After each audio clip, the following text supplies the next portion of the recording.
रचना देसिया से।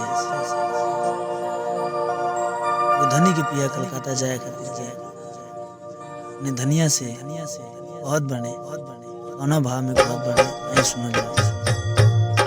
प्यारी देश तनी देखे तो हमके, प्यारी देश तनी देखे तो हमके, जात आवत में देरी न लागी, जैसे घोड़ा के रेस देश तनी देखे तो हमके, प्यारी देश तनी देखे तो हमके, प्यारी देश तनी देखे तो हमके।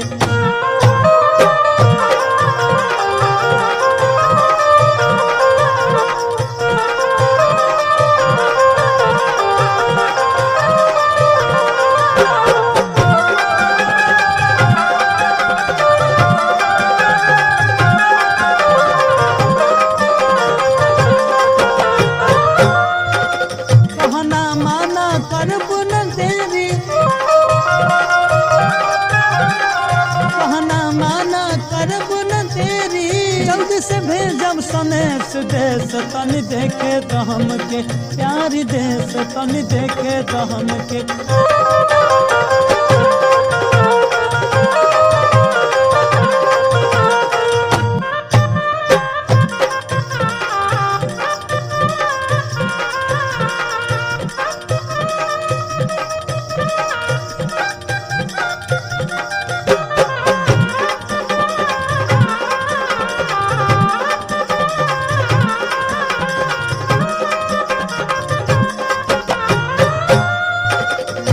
बुद्धि से रोजे कमाइब,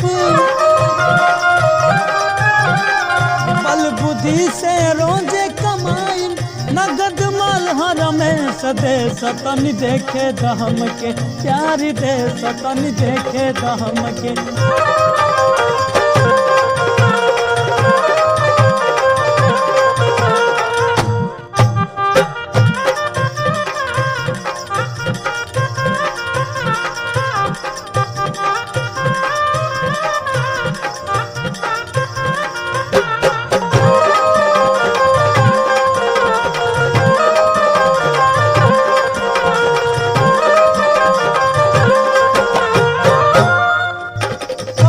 भिखारी सोच दूर कारा,